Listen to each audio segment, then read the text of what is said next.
алдыңғы өткен ислам тарихында бір оқиға болған екен, бір патшаның баласын ұстазға апарып береді деген да, патша.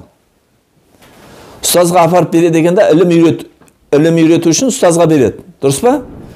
Сол ұстаздың сабағын алып жүрген жаңа патшаның баласы үнемі өзінің әкесінің патша болғанынан жаңағы сәл өзін жоғары санайды екен, басқа балаларға қарағанда.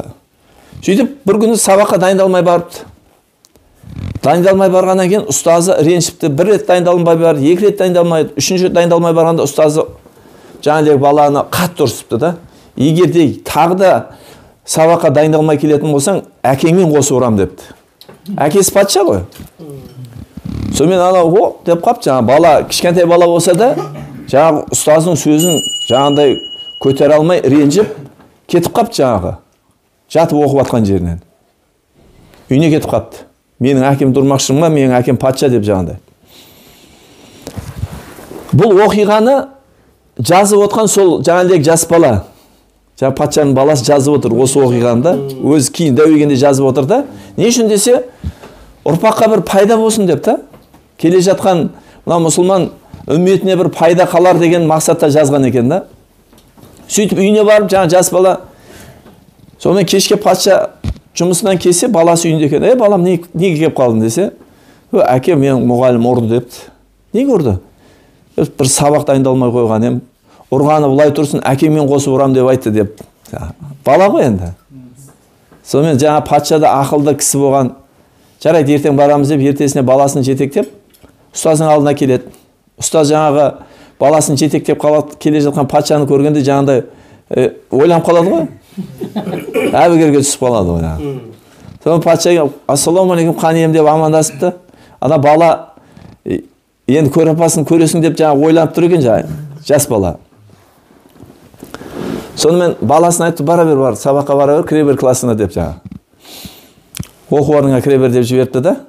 Сөйтіп ұстазбен жеке қалып, кеше балам үйге келген екен, осындай деп, әкеңмен қосып ұрам деп осындай сөздер айтқан екенсіздер десе, енді ана ұстаз сәл әбігерге түсіп, енді қанием, енді бала тәрбиелі оңай емес қой енді деп жаңағы сасқалақтап қапты. Сөйтсе, патша айтты, ақылды кісі ғой. Енді сол ісіңді істе депті. Өткен сен қазір сол ісіңді істемесең, бұдан кейін ол саған бойсынбайды. Қазір мен кірем, сол айтқаныңды істе.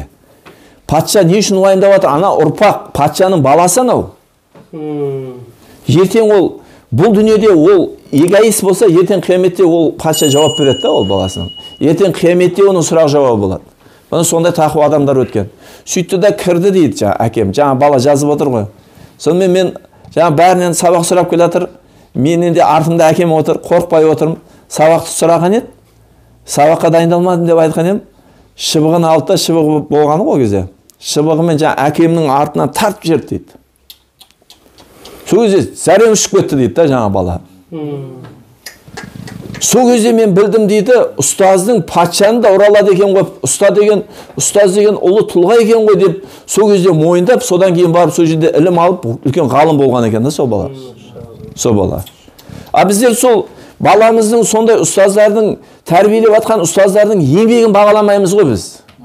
Эгоизмге үйретеміз баламыз жаңағы. Ұстаз саған ұрсуға міндетті. Қалай ұрыспай оны тәрбиелей алды. Сен өзің балаңмен 1 сағат отырамайсың. Ол сенің балаңмен 5 сағат отырады. Жұмыс істейді. Сол үшін де біздер жаңағыдегі балдарымыз ертең ілімді болсын десе, балдарымыз ертең қоғамға пайдалы бір ұлы тұлға болсын десек, ұстаздарды құрметтеуді үйретуіміз керек оларға, санасына үйретуіміз керек.